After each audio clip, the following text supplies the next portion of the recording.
National award சொன்னதுதான் சொன்னாங்க. நம்ம தமிழ் மக்கள்லாம் கொந்தளிச்சு போயிருக்காங்க. தேசிய விருதுங்கிறது வந்து ஒரு நடிகருக்கு ஒரு அங்கீகாரம், நம்ம உழைத்தும் கிடைத்த ஒரு மரியாதை அப்படிங்கிறது. இந்த தேசிய விருது நடிகர்களுக்கு கொடுக்கப்படாம வேற யாருக்கும் கொடுக்கும்போது தான் தனுஷுக்கு கொடுக்கப்பட்டது கூட நம்ம குறை சொல்ல விரும்பல. ஓகே, உங்க பார்வைக்கு அது. ஆனால் மற்றவர்களுடைய பார்வை எப்படி இருக்கு? அப்போ இங்க கம்பேரிசன் பண்ணும்போது கேப்டன் தனுஷோட அமரன் சிவர்த்தன் பெட்டரா இருக்குன்னு தானே ஃபீல் பண்றாங்க. ஸோ ராயன் படத்துக்கு போது முதல்ல வந்து நடிகர் திரு சிவாஜி அவர்களுக்கு வந்து இல்லைன்னு சொன்னாங்கல்ல, அது மாதிரி தனுஷுக்கு எப்பயும் வருஷம் இருக்குன்னு சொல்லி கூட கொடுத்துட்டு போயிடலாம் போட்டு தேசிய விருது. இந்த பக்கம் அப்படியே அள்ளிட்டு வர்றாரு. ஈரான் படம் பெஸ்ட்டு, கொரியன் படம் பெஸ்ட்டு, மலையாள படம் பெஸ்ட்டு, தமிழ் எடுத்தா தரமாட்டேங்கிறீங்களா? அப்புறம் எப்படி? அது சிறந்த கருத்துன்னு கொடுத்துருக்காங்க கேப்டன்ல இருக்கு. என்ன அது ஏற்கனவே எல்லாருக்குமே தெரிந்த ஒரு விஷயம் தான். என்ன மெசேஜ், சோசியல் மெசேஜ் சொன்னாங்க. ரெட்ரோ மீடியா நேயர்களுக்கு வணக்கம். இந்த ஒரு இன்ட்ரெஸ்டிங்கான கான்வர்சேஷன்ல நம்ம கூட மூத்த பத்திரிகையாளர் வெங்கடேஷன் இருக்காருன்னா. வணக்கம்னா. வணக்கம், வெல்கம் டு ரெட்ரோ மீடியா. நன்றி, மகிழ்ச்சி. சமீபத்துல பயங்கரமான ஒரு ட்ரால் பண்ணிட்டு இருக்காங்களாம். 72வது நேஷனல் அவார்டு சொன்னதுதான் சொன்னாங்க. நம்ம தமிழ் மக்கள்லாம் கொந்தளிச்சு போயிருக்காங்க. அதுவும் ஜூரி யாருன்னு பாக்குறாங்க, நம்ம கலா மாஸ்டர். அவங்க பேசின வீடியோ வேற பாக்குறாங்க, அதையும் போட்டு பொலன்னு பொழக்கிறாங்க. எனக்கு என்னன்னா ரெண்டு பக்கமே இருக்குண்ணா. ஒண்ணு ஆடியன்ஸோட ரியாக்ஷனும் கரெக்டா இருக்கு, இருந்தாலும் கலா மாஸ்டரை பாவம் இந்த அளவுக்கு அவங்க கிரிட்டிசிசம் பண்ண வேண்டாமோன்றதும் தோணுச்சு. உங்களுக்கு அதை பார்க்கும்போது எப்படின்னா? இல்லைங்க, அது ஏன் அப்படின்னா, நீங்கள் பெஸ்ட்டு படம், பெஸ்ட்டு ஹீரோ அப்படிங்கிறது வந்து ரொம்ப முக்கியமாக இங்கே கவனிக்கப்பட வேண்டிய விஷயமா இருக்குது.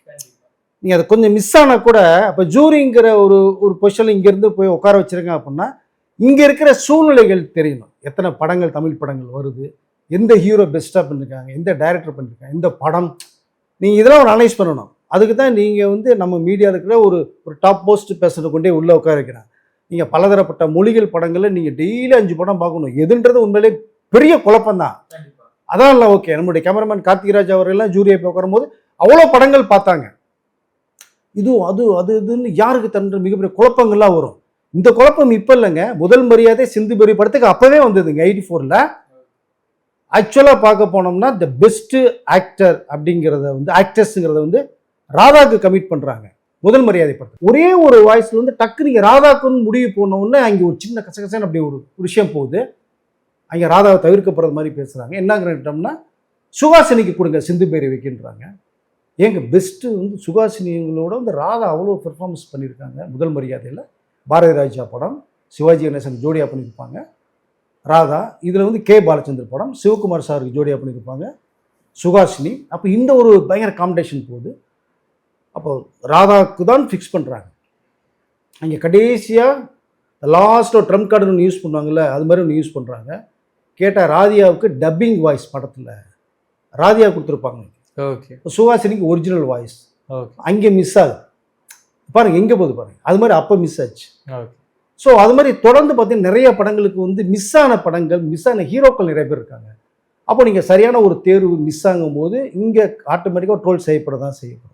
கலாவர்கள் 400 படத்துக்கு மேற்பட்ட படங்கள் பார்த்தோம், எந்த படம்னு தெரியல, அது இதுன்னு சொல்லி விளக்கம் கொடுக்குறாங்க. ஒரு சிரமமான ஒரு உட்காந்துதாங்க அவங்களுக்கு. கண்டிப்பாக இது கொடுக்காத இது பண்ணலான்ட்டு. ஆனால் இங்கே ரொம்ப எதிர்பார்க்கப்பட்டது வந்து சிவகார்த்திகேயனுக்கு ரொம்ப எதிர்பார்க்கப்பட்ட ஒரு படமாக நான் பார்க்குறேன் அமரன் படத்தில். கண்டிப்பாக. பட் அதற்கு ஒரு 3 விருதுகள் கிடைச்சிருக்கு, மிகப்பெரிய விருதுகள் கிடைச்சிருக்கு. டைரக்டருக்கு, எடிட்டருக்கு, மியூசிக் கிடைச்சிருக்கு. ஆமாம், மியூசிக்லாம் அது கொடுக்கலன்னா மிகப்பெரிய ட்ரோலாக இருப்பாங்க. ஏன்னா அந்த அளவுக்கு ஜிவி உயிரை கொடுத்து பண்ணியிருப்பார் படத்தில். கரெக்ட். பேக் போனே மியூசிக் உங்களுக்கு அதில் மிரட்டியிருப்பார். ஸோ ஒரு ஸ்டோரி எடுத்து பிரமாதம் பண்ணியிருந்தாங்க.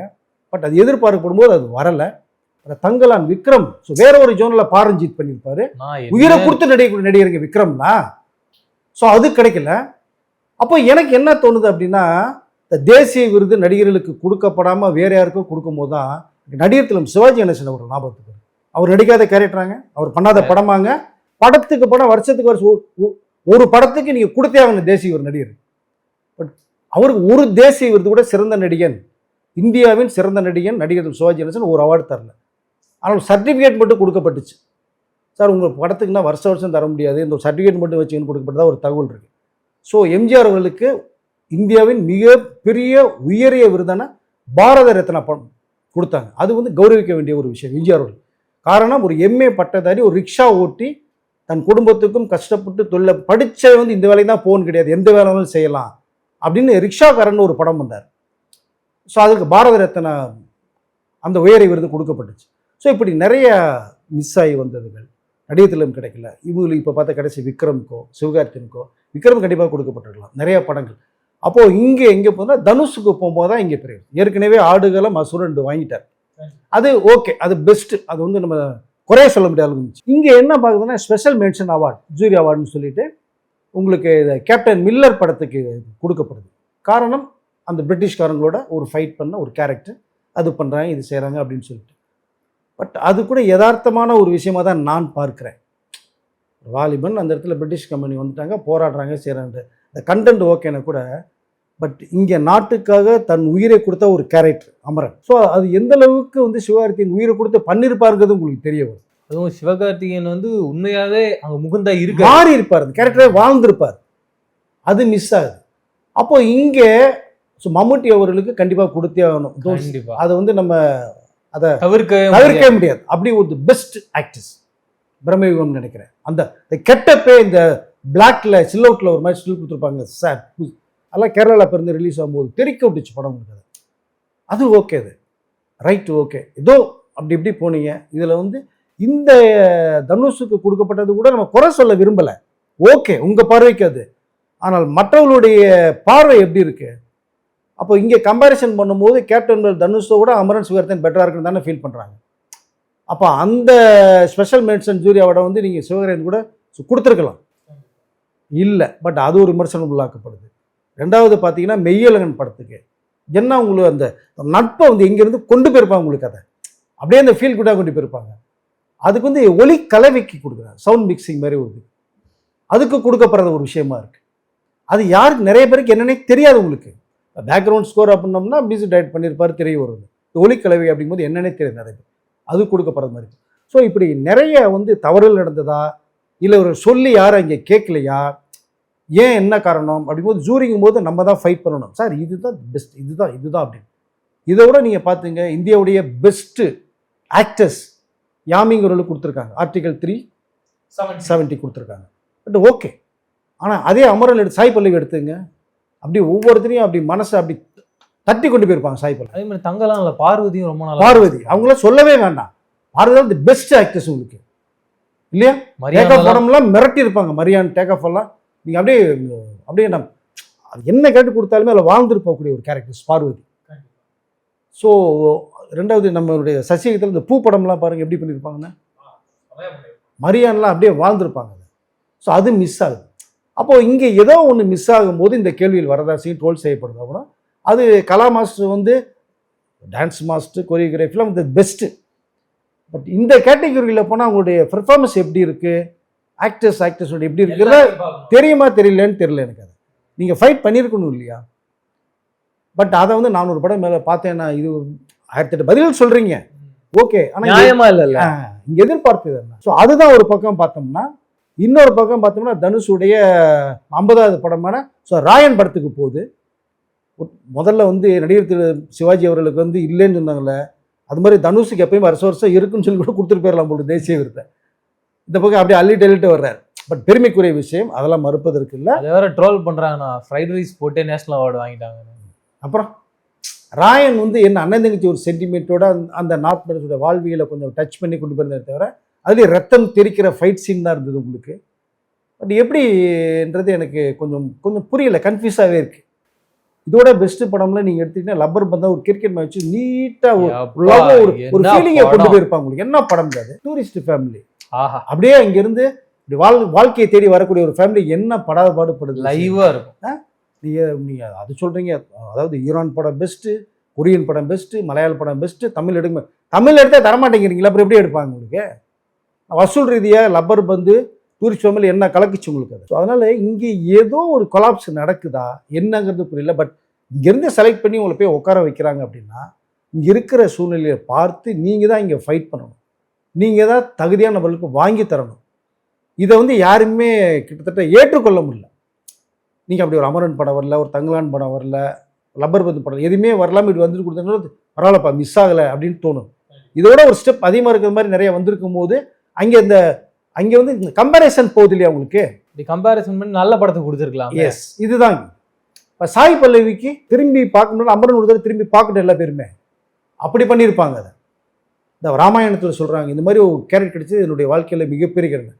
4000 கோடி 4000 crores பட்ஜெட்டில் தயாரிக்கப்படக்கூடிய ராமாயண படம் வரப்போகுது. சீத்தையாவே இருக்காங்க. அதை நீங்கள் பாருங்க அப்படின்னு. அதனால நிறைய அதுக்கு கொடுக்காம இருப்பாங்களா? அதான் கொடுத்துதான் பார்க்க ஆகணும். அதுதான் பார்க்கலான்னு சொல்கிறேன் நான். அதனால நிறைய விஷயங்கள் வந்து இருக்கு. இந்த தேசிய விருதுங்கிறது வந்து ஒரு நடிகருக்கு ஒரு அங்கீகாரம், நம்ம உழைத்தோம் கிடைத்த ஒரு மரியாதை அப்படிங்கிறது. ஸோ அது சரியான இடத்துக்கு கிடைக்கும் போது வழி இருக்கு பார்த்தீங்களா. இதுதான் நம்மளுடைய மறைந்த எஸ் ஜானகி அம்மா அவர்கள் சொன்ன ஒரு விஷயம். இப்போ சொல்லிக்கிறேன், பத்மபூஷன் தான் கொடுத்தாங்க அந்த அம்மாவுக்கு. அவங்க எதிர்பார்த்தது ஒன்று பத்ம விபூஷன், இல்லை பாரத ரத்னா. ஒரு தகுதியான நபர் ஜானகி அம்மா அவர்கள் இல்லையா. 50,000 பாடல்கள் மேலே பாடியிருக்காங்க. 15 மொழிகளுக்கு மேற்பட்டு, ஜெர்மன், ஜாப்பனீஸ், ஆனால் யாருங்க தெரியும், ஃப்ரெண்ட்ஸு அப்பவே பாடியிருக்காங்க. அப்படிப்பட்ட ஒரு பாடகைக்கு நீ பாரத ரத்னா தரல, பத்ம விபூஷன் தரல, பத்மபூஷன் தராங்க, கரெக்ட் டைத்துக்கு எனக்கு தரல, அதனால் இந்த விருதே நான் பணிவுடன் நான் மறுக்கிறேன்னு சொன்னாங்க. அந்த நேரத்துக்கு நீங்கள் வரணும். ஏங்க ஒருத்தருக்கு கஷ்டப்படும் போதாங்க நீ 100 ரூபா கொடுத்து உதவி பண்ணணும். அவங்ககிட்ட 1000 ரூபா இருக்கும்போது நேற்று கேட்ட இல்லடா இந்த 100 ரூபா வச்சுங்க, நான் வேணான்னு தான் சொல்லுவான். எனக்கு இன்னைக்கு 1000 ரூபா இருக்குமா, இந்த நான் உனக்கு 100 ரூபா நேற்று நீ கேட்டு தரல, இந்த நான் 200 ரூபா தரேன்னு அவன் கொடுப்பான். இதுதான் சூழ்நிலை. இதை வந்து அந்த மாதிரி அந்த அந்த பீரியடுக்கு தகுந்த மாதிரி கரெக்டாக ஃபாலோ பண்ணாங்கன்னா சிறந்த ஒரு பொருளுக்கு ஒரு மரியாதை இருக்குது, சிறந்த நடிகனுக்கு ஒரு மரியாதை இருக்குது. அதை கொடுக்க தவறும் போது தான் கொஞ்சம் வருத்தங்கள் நிறையா வருது. ஏன் மிஸ் ஆகுது, ஏன் தவறுது அப்படின்னு. அப்படிதான் இதை நான் நினைக்கிறேன். இப்போ இந்த சூழ்நிலையெல்லாம் பார்த்துட்டு நம்மளுடைய சோஷியல் மீடியா ஃபேன்ஸ் கிளப்லாம் என்ன சொல்றாங்கன்னா, இதே மாதிரி போயிட்டு இருந்தா அடுத்த வாட்டி யாரு ஜூரியா இருக்காங்களோ அவங்களுக்கு யாரு ஃப்ரெண்டோ அவங்களுக்கு தான் அவார்டு அப்படின்றது நம்மளே ஃபிக்ஸ் பண்ணிக்கலாம் அப்படின்னு சொல்லிட்டு கிண்டல் பண்ற மாதிரி பேசுறாங்க. இதை நீங்க எப்படி நான் பார்க்க? இல்லை அப்படித்தான் இருக்கும் உங்களுக்கு. ஓ இவங்களுக்கு பிடிச்சிருக்கா, ரைட்டு, மாப்பிள்ளை எப்படியா பார்த்துக்கிட்டு யாராவது நம்மள தட்டி விட்றா, ரெக்கமெண்டேஷன் பண்ணி விட்ருப்பா அப்படின்னு அந்த இடத்துல டக்குன்னு சொருவுற வேலை தான் இது. நான் அப்படி தான் இந்த ராதா சுகாசினியை சொன்னேன் இல்லையா. அந்த இடத்துல கடைசியில் ட்ரம்ப் கார்டை யூஸ் பண்ண போய் அவங்க சொல்லாமல் இருந்திருந்தாங்கன்னா இந்த ராதா கிடச்சிருக்கும். அங்கே டப்பிங் ஆர்டிஸ்ட் தேவையா, அவங்களுடைய பெர்ஃபார்மன்ஸ் எப்படி இருக்குது, பட் அது மிஸ் ஆச்சு. அது மாதிரி இப்போ நெக்ஸ்ட் இயர் கொடுக்குறாங்க அப்படிங்கும்போது அந்த ஜூரி யார் செலக்ட் பண்ணாங்கன்னா அதுதான் அந்தந்த டிபார்ட்மெண்ட்டுக்கு உள்ளதை ஒருத்தவங்களை பார்த்து பண்ணும்போது தான் அது கரெக்டான முறையில் இருக்கும். ஸோ அதை தவிர்க்கப்படும் போது வந்து இந்த ரெக்கமெண்டேஷனில் போச்சோம்னா இவர்களுக்கு கொடுக்கப்படணும்னா மற்றவர்களுக்கு அந்த வேல்யூ கம்மியாகும் போது அதை தேவையில்லைன்னு முடிவு பண்ணுவாங்க. என்ன நடித்தாலும் கிடைக்கல. பட் அந்த விருது எதுக்குன்னா சில பேர்னால அந்த விருதுக்கு பெருமையாக இருக்கும். நடிகர் திலகம் சிவாஜி அவர்களுக்கு கொடுக்கப்பட்டிருந்தால் சிறந்த நடிகர்னு அந்த விருதுக்கு பெருமையாக இருந்திருக்கும். ஆனால் கண்டிப்பாக இதுவே மெய்யழகனுக்கு வந்து பேக்ரவுண்ட் ஸ்கோர் கொடுத்துருக்காங்க. கார்த்தி சார் என்னமா நடிச்சிருப்பாருனா பிரமாதம் பண்ணியிருப்பார், அவ்வளோ இன்னசென்ட்டா இருப்பார். எஸ், அவருக்கு கூட ஒரு ஸ்பெஷல் மென்ஷன் தரல, அவார்டு ஜூரி அவார்டு தரல. கண்டிப்பா ராயனுக்கு கொடுத்துட்டீங்க, ஓகே சந்தோஷம். அதுக்கும் கொடுத்தீங்க சந்தோஷம். கேப்டன் மில்லருக்கு ஒரு கதையை வந்து அருண் மாதேஸ்வரன் பண்ணாரு, இந்த தனுஷ் நல்லா பண்ணியிருந்தாருலாம் ஒரு பக்கம் இருக்கட்டும், அதை மறுப்பதற்கு இல்லை. அது சிறந்த கருத்துன்னு கொடுத்துருக்காங்க கேப்டன் மில்லருக்கு. என்ன அது ஏற்கனவே எல்லாருக்குமே தெரிந்த ஒரு விஷயம் தான். என்ன மெசேஜ் உங்களுக்கு சோசியல் மெசேஜ் சொன்னாங்க, பட் அப்படியே ஒரு லைன் போகுது. பட் அதுக்கு காரணம் சொல்லணும். என்ன காரணம்? ஜாதி மேல வெறுப்புல இருப்பாரு. சரி இவங்க என்ன ஈக்குவலா ட்ரீட் பண்ணல, இங்கிலீஷ்காரன் ஈக்குவலா ட்ரீட் பண்றான், நான் அவனை போய் சப்போர்ட் பண்றேன்னு போவாரு. அங்க போய் சப்போர்ட் பண்ணதுக்கு அப்புறமா தான் தெரியும் நம்மளே சாவடிக்கிறான். இப்போ அவனுக்கு எதிர்க்காகவே நம்ம வந்து ஒரு நக்சலா மாறலாம் அப்படின்னு ஒரு முடிவு எடுத்து அவருடைய போராட்டத்தில் ஈடுபடுறாரு. அதான் ஒரு மெசேஜ் சொல்ல வர்றாங்க. பட் ஓகே, நீங்க வந்து ஒரு இதை ராயனுக்கு கொடுத்துட்டீங்க, இன்னொருதுக்கு நீ மெய்யல ஒரு நட்பு, அதனுடைய பழைய விஷயங்கள் எவ்வளவு விஷயங்கள் ஷேர் அந்த ஃபீல் கூட்டா சொல்ல வந்திருந்தாங்க. இல்லைன்னா ஒருத்தர் சைக்கிள் கொடுத்தத ஒருத்தர் உலகத்திலே பெரிய உதவியா நினைச்சுக்கிட்டு கடைசியில் அவருக்கு ஏதோ பிரச்சனை, அவருக்கு காசு தேவைன்னும் போது ஒரு 15 லட்சம் ரூபாய் எடுத்து கொடுக்குற அளவுக்கு ஒரு ஊர்ல இருக்கவருடைய மனசு எந்த அளவுக்கு தூய்மையா இருக்குன்றதை காட்டுறாங்க. இதெல்லாம் அதே தான் அமரன் சொல்ல வர்றேன். அந்த வாழ்க்கையை பார்க்கும்போது அதுதான் சொல்ல வாழ்க்கையில கொண்டு போயிருந்தாங்க. அப்படியே உள்ளுக்குள்ள அந்த பழைய ஞாபகங்களை கொண்டு அப்படியே உள்ள கொண்டு போயிட்டாரு டைரக்டர் இல்லையா. கண்டிப்பா இப்போ அமரன் உங்களுக்கு அவ்வளோ பெரிய இது இல்லை அப்படின்னா, அந்த முகுந்த் கேரக்டர் வந்து துணிஞ்சு போகலை அப்படின்னா அங்கே என்ன நடந்திருக்கும்? தன் உயிரை பணையம் வச்சு இந்த நாட்டில் பல பேர் உயிரை காப்பாற்றின ஒரு கேரக்டர் இல்லையா. அப்போ அந்த கேரக்டர் உங்களுக்கு நிற்குமா நிற்காதா? கேப்டன் மில்லரில் இது சொன்னது பெருசா, அமரில் அது சொன்னது பெருசா? உங்களுக்கு இதுக்குள்ள எது பெருசு, எது பெஸ்ட்டு? ஸோ அதை நீங்கள் பார்க்கணும். பட் ஏதோ ஒரு ரேட்டில் ரைட்டு போயாச்சு. 72வது தேசிய விருது முடிஞ்சிச்சு, கொடுத்துட்டாங்க. பட் இது வந்து நீங்கள் சரியான நபருக்கு போலைங்கிறதுனால தான் இப்போ நிறைய விஷயங்கள் பேசப்படுது. மாஸ்டரை சம்மந்தப்பட்டு பேசப்பட்டு இருக்காங்க. ஏன் தைரிய நபருக்கு போகலைங்கிற ஒரு விஷயம்தான். பட் இது வந்து தொடரக்கூடாது. அடுத்து இது தரக்கூடிய 73வது தேசிய விருதுலையாவது நீங்கள் ஒரு சரியான நபருக்கு கண்டிப்பாக கொடுக்க பண்ணுங்கிறது தான் நம்மளுடைய எண்ணம், வேண்டுகோளா இருக்கு. எஸ். ஏன்னா அவர்கள் வந்து அதாவது அந்த பண்ணும்போதே உங்களுக்கு தெரியும், அமரன் படம் பண்ணும்போதே இது பெஸ்ட்டை வாங்குன்னு சொன்னான். பரவாயில்ல, 3 அவார்டு வாங்கியிருக்கு, சந்தோஷம். பட் அது தெரியும்ல, ஒரு ஆக்ட் பண்ணும்போதே இது கிடைக்கும் சொல்லி. நவராத்திரியில் 9 கேரக்டர் சிவாஜி சார் பண்ணி 9 இதாக இருக்குங்க. இதே இது தெய்வ மகன் ஒரு படம் ட்ரிபிள் ஆக்ஷன் சிவாஜி சார் பண்ணியிருப்பாரு. அது வந்து ஒரு நாவலில் ரெடி பண்ண படம். எங்கேயுமே படம் போல, ஃப்ளாப். அந்த கதையை அக்செப்ட் பண்ணல. அதை தமிழில் அந்த கதையை நாவலை வாங்கி ரீமேக் பண்ணணும்னு பண்ணுறாங்க. தெய்வ மகன் ஏசி திருலட்சந்தர் சிவாஜி சார்ட்ட சொல்கிறாங்க, பிரமாதமான கதை, ஸ்க்ரீன் பிளே பண்ணுங்க, பண்ணுறாங்க. ஸோ ட்ரிபிள் ஆக்ஷன், ஒரு அப்பா 2 பிள்ளை, 3மே சிவாஜி சார். இது ஆஸ்காருக்கு போகுதுங்க, தெரியுமா உங்களுக்கு? போகுது. மேனேஜ்மெண்ட்லாம் பார்த்துட்டு இது யார் ஆக்ட் பண்ணுதுன்னு கேட்குறாங்க. எல்லா பேருமே இந்த 3 பேரும் இவர் பேர் என்ன, இவர் பேர் என்ன, இவர் பேருன்னு கேட்குறாங்க. ஏங்க 3மே சிவாஜி, ஒத்துக்கவே மாட்டேங்கிறாங்க. சும்மா சொல்கிறீங்க. அப்பா கேரக்டர் வேற ஒருத்தர், இந்த பையன் ஒருத்தன், 2வது பையன் ஒருத்தன், 3 பேர் எந்த நடிகர்னு கேட்குறாங்க. இது என்ன பதில் சொல்லி அப்படியே ஒரு பண்ணியிருந்தார். தெய்வ மகன் சூப்பர் டூப்பர் ஹிட் படம், நீங்கள் பாருங்கள். அந்த படத்துக்கு சிறந்த நடிகர் தர முடியாது. 3 அப்படி பார்த்தா நீங்கள் 3 விருது கொடுக்கணும். 3 சிவாஜிக்கு இல்லை, பெஸ்ட்டு நம்முடைய இந்திய தேசிய விருதே கொடுத்துருக்கணும் 3 விருதுகளை. பட் தவிர்க்கப்படுது இல்லை. அதனால் சில விஷயங்கள் நடக்குது. அதை அடுத்து வருவதற்கான ஒரு தகுதியான நபருக்கு கொடுத்தால் சிறப்பாக இருக்கும் அப்படிங்கிறத நான் சொல்லிக்கணும். சூப்பருங்கண்ணா, நிறைய விஷயங்கள் பேசணும். மீண்டும் சந்திப்போம். நன்றிண்ணா.